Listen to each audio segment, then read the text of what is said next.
Hi, everybody. My name is Bontle Moka. Welcome to Endometriosis Unfiltered. I am the voice behind at endometriosis.za on Instagram. The series is about centering lived experience, the pain, the resilience, the grief, the healing, and everything in between. And today I'm so excited because I have my first guest. Welcome, Brionna. Thank you for joining me on this new series, this conversation just about being open with endometriosis.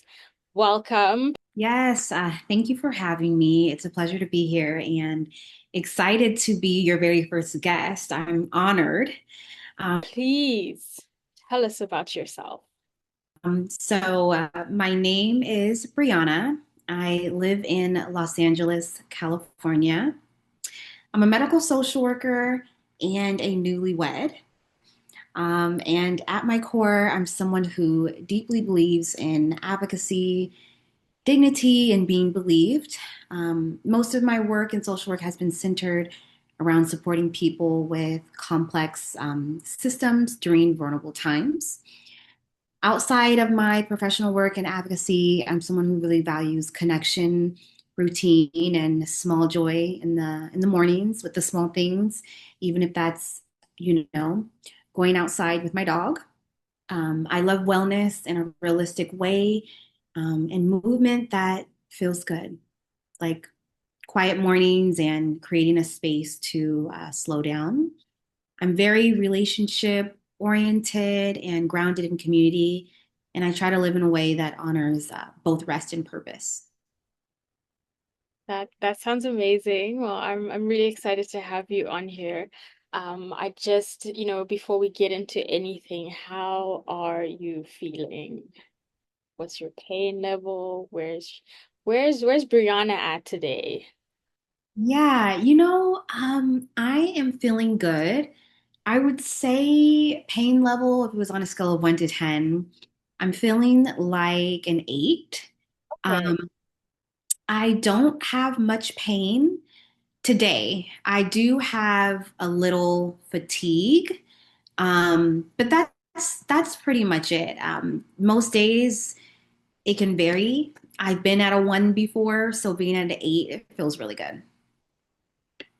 That's amazing. We're gonna get into that and the fact that you're an 8 right now and you look amazing, you look great. Um, I think let's just get into that first moment you thought or felt something's not right. There might be something I'm dealing with. Did you always know about endometriosis? Just take us back to that first moment where you felt like I need to get checked. Something's just not right. Yeah, so the pain started interfering with my daily life. I started my period, I want to say 13, 14. I feel like I was later than a lot of my friends, but I didn't hear them talking about the pain that came with it. Like, I know everyone had a period and we're kind of learning what it is and how to navigate that, but I didn't really hear about the pain. So, when the pain started interfering with my daily life, like school, relationships with friends and family, I realized I was like, okay, this isn't just a bad period, something's wrong. It felt like my body was constantly in survival mode, and I just always wondered, like, why doesn't anyone else feel the pain that I feel when it comes to these periods? Just felt off. Do you remember like specific symptoms besides like pain? Was there anything else that you were going through that you noticed, okay, I don't see this with anyone else, or was it just cramps? Early on, yeah, it was just the cramps. I think it was later, as I was getting older, that there was different symptoms that came about, but it was really the cramps. And I'm like, how are you guys able to sit in class and just take like you guys don't feel that? It just never made sense. So yes, later on there was different symptoms, but in the beginning, the cramps were just awful. Yeah, I think so many of us have gone through that, and I'm just curious to know from the point you started feeling that and noticing that, what I'm experiencing is different from the other girls. how long did it take for you to finally get an answer? What did that look like in between? Just trying to find a diagnosis or someone to validate that, like, okay, yes, I'm dealing with something. It's not normal to deal with pain like that. How long did that journey take and what did that look like? Just share with us, did you see multiple doctors? Was it one time that you're like, I'm gonna see a doctor and got my answers and I'm good? Or was it like most people, a long journey of people not seeing and knowing what's going on? Just share with us how that was. Mhm. Yeah, very long journey, I will say. It took 19, 1 9, 19 years for me to get an endometriosis diagnosis. I was diagnosed via MRI March 2025, actually doing Endo Awareness Month, which I thought was very interesting. Also, Social Work Month. And I was like, whoa, this is a lot. Um, so 19 years for the diagnosis. So my very first support system was my mom. She's had pains, but it wasn't necessarily like awful periods. So I would go to her and I'm just like, something's wrong, mom. Like, I know we're supposed to go through this and have a period, but it's not right. She was my very first support system. And she took me to several doctors from the time I was 14 to 17. I actually went to college at 17 and moved away. So during that time of starting my period and going through the first few years of my cycle, she definitely took me to different doctors. And that's when I was officially put on birth control to stop the pain. So during that 19 years, I was on different kind of birth control medication from many different pills. I tried the patch. I was on the depot shot for about 10 years. They told me that I shouldn't even be on it that long. And the doctor who put me on it never said anything about that. So just going to different doctors, trying to find answers, nothing was happening. It was just like, okay, I did, you know, have less pain. I still had normal periods. And so the birth control, it did help. I know sometimes it doesn't help people with endometriosis, but it did help. Um, but that was the issue. It was masking what was really going on with me. Right. So it was just a band-aid over what was really at the root. So you couldn't feel what was going on, but you felt okay. I think that's really my struggle. I know I've heard a lot of people say it has helped with endo and the symptoms, but I always wonder, is it helping what's on the surface or does it really help at the root level? You know what I mean? Were there any other side effects? I know you said it did help and you didn't really feel much, but were there any side effects from that you may have noticed? Yeah, definitely. Well, since I was on so many different ones, one, I had to keep up with it, like taking the pill every day or making sure I went to go get my depot shot, change the patch. But really, I think anxiety, nausea, a little bit of depression, and I would also say weight gain. So, although my periods had stopped because I was on a birth control and a continuous method, which was great, I wasn't feeling that pain. However, I did have other side effects, like you're saying. Yeah. And I mean, I think because there was the endometriosis going on underneath, there's that your body is having to deal with. And, I know your mom was there on the journey with you. Did she know what endometriosis was? Did anyone around you know what endo was or was able to say, hey, maybe you should go check it out because I know what this is? Or when you finally got your diagnosis? Was that your first encounter with endometriosis? Yeah, my mom didn't know. My grandmother didn't know. Wow. Nobody in my family knew. Um, we had no idea what endometriosis was. I've been a medical social worker for about 4 years now, previously doing full-time therapy with young children in community mental health. So, working, I am in patient charts and I do see words. Sometimes I'm not familiar with them, but there's like endometrioma.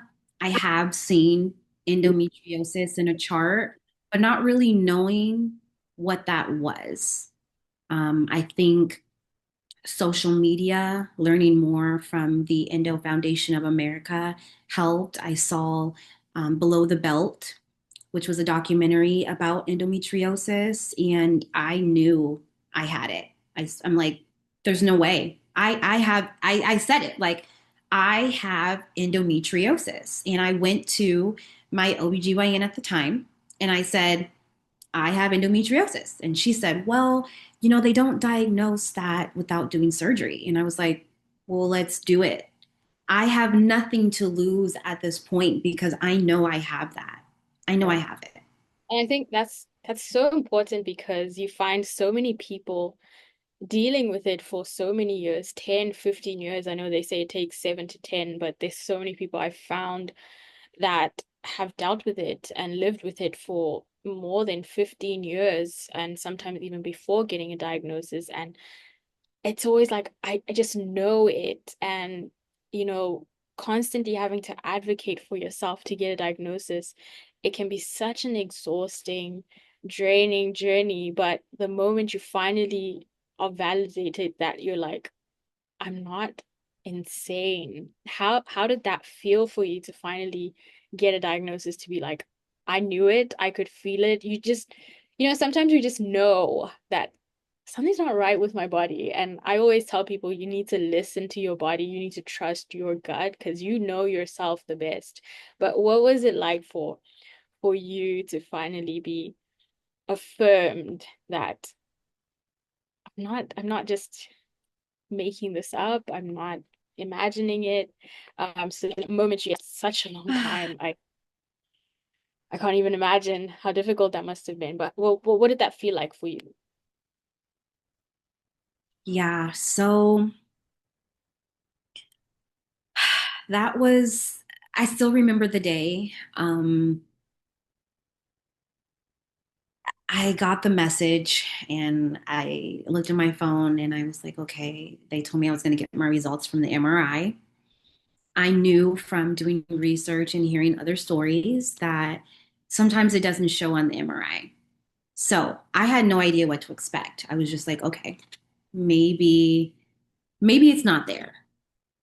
I got the MRI. I seen it. Of course, I can't tell what's going on. So scroll down to the doctor's message and she confirmed it. She said, you have stage 4 endometriosis. And she shared everything on my body that it was affecting. At that time, I was very sad, Yeah. but I also felt a sense of relief. Like, okay, I knew it. I knew it. But I'm like, wait a minute. What is stage 4? Like, she just said it's on my uterus, my ovaries, my fallopian tube, my appendix, my bladder, my colon. I'm like, wait a minute. This is kind of scary. I'm like, what is happening? So, I mean, to sum it up, I was sad, but I also felt that sense of relief and validation. Like, I knew it. Like, I told you. I don't know how many doctors I've had or, changed and tried in that 19 years, but I had endometriosis. And I always, wonder today, do they now know about endometriosis so that women like me won't have to wait 19 years to go through and find a diagnosis? And I mean, I I'm so glad that you did finally get answers, but I understand how bittersweet and sad it is, especially you saying that it's affected all these different parts of, you know, your body. And I think it's so difficult for people to understand because if I look at you, I would never be able to say or tell. Um, I find that when I speak to people, one of the most challenging things is that on the outside, it doesn't look like you're going through all that, and I usually tell people that endometriosis isn't just affecting, the uterus. Sometimes it's beyond its other organs. It's not just when you're on your period. It's the cycle continues throughout the entire month. It's the 2 weeks before your period. It's the 2 weeks after. It's a random flare up.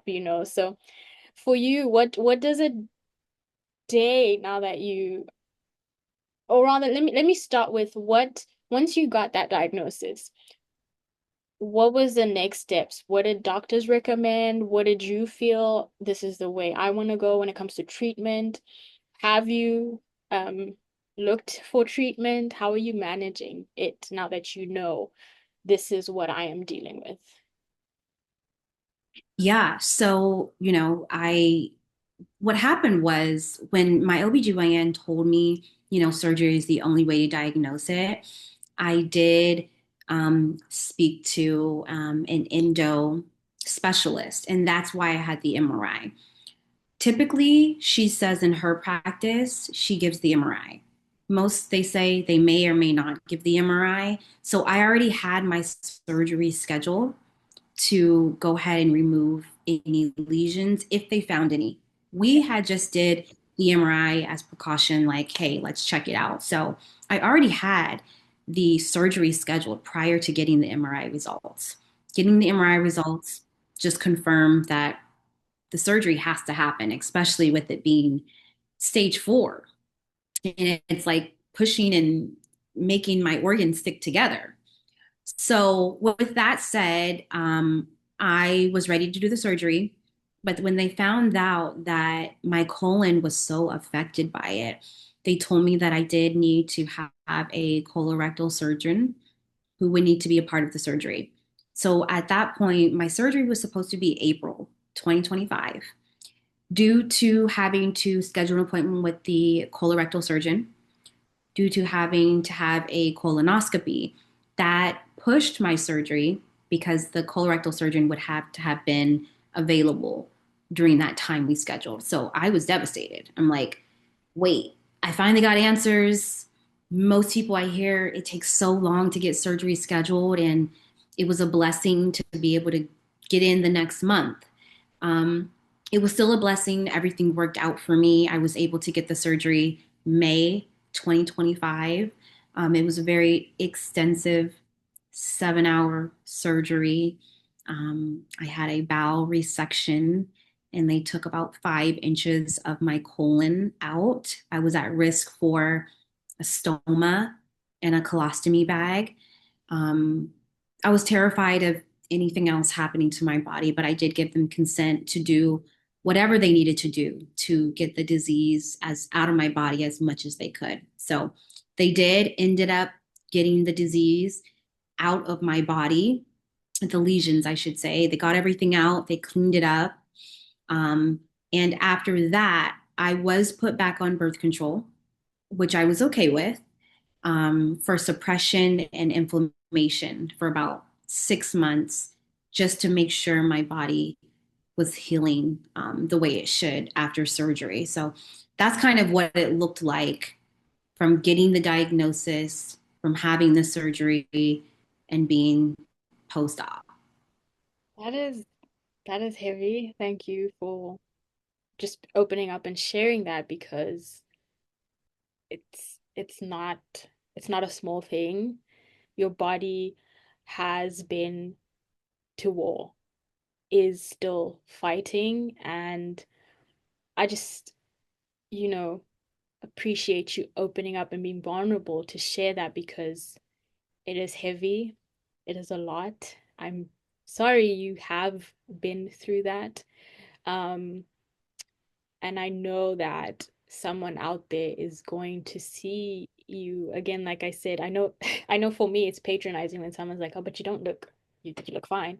I know how annoying it is to hear that, but you genuinely look great. You're sharing, you're opening up, and I appreciate you because, as much as we're in this space where this endometriosis community, the next person's story always touches me and inspires me because it's like I can't even imagine in your own body, in your own journey, what that has been like for you. So I just, thank you for sharing and opening up about what you've gone through to deal with endometriosis. And I know the journey hasn't ended, it's not over.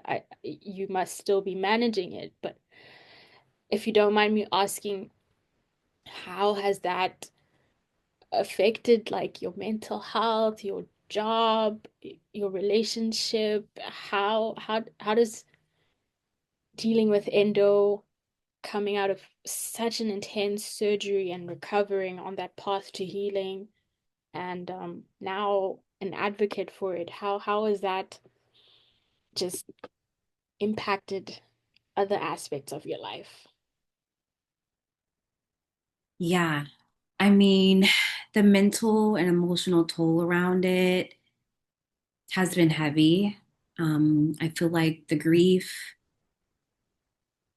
kind of isolating myself a little bit, just because even the things that I'm telling you now, a lot of my friends didn't know. They knew I had endometriosis, probably didn't know how severe it was. They didn't know about the risk of stoma or colostomy or maybe affecting my fertility. This was something that I kept in because I didn't really know how to share it because I wasn't even able to process it myself. Even being a social worker and helping so many other people, I felt so lost in that time. Like, how do I help myself right now? And so definitely took a huge mental and emotional toll. Um, we always say that chronic illness isn't just physical; it affects everything. But even with like family and friends and my relationship, because I am a newlywed, it definitely forced a lot of honest conversations. Stronger boundaries had to be set, and like a lot of vulnerability. It was just, it was hard to navigate, but I think what ultimately helped was listening to my body and the support, and most definitely the informed care and kind of learning more about what endometriosis really is. Yeah, yeah, I appreciate that. I feel like this conversation cannot end here. I feel like we might need a part two, but if I had to just ask one thing, if you could share with someone if they were finding out that they had endometriosis today or suspected that they might have it, what is a message you would share with them? What piece of advice would you? So this is two things, something you would share to someone else and something you would share to your younger self in this journey, in this position. Yeah. So for me to share, with others, if you suspect you have endometriosis or if you just found out you have endometriosis, just know you will be okay. You're not dramatic. You're not weak. Pain is communication. You deserve care. You deserve answers. And you most definitely deserve support. It's hard to navigate, but the first step is getting in there and trying to figure out what to do next. When it comes to my younger self, I thought about this the other day and just, you know, you will be okay and somebody will believe you. Mm, that is that is beautiful. Somebody will believe you. Thank you so much, Brianna. Unfortunately, for this session, that is all the time we have, and I just want to say thank you for being so vulnerable and open and honest with your story. I know that someone will find, healing and encouragement on their own journey. And to everyone listening, if this conversation resonated with you, please know that your story matters too, even if you're still finding the words. And I just want to say thank you, Brionna, for joining Endometriosis Unfiltered on the first episode. I hope to have a conversation with you again where we can dive even deeper and into more issues because endometriosis is so deep and affects so much. So thank you so much for just being on here with me. Yes, thank you for having me. And if you are struggling with this diagnosis or figuring it out, please reach out. I am available to answer any more questions or just if you need support or an ear to listen, shoulder to cry on, I am here. It was a pleasure being the first guest on Endometriosis Unfiltered, and I hope you have me back again one day.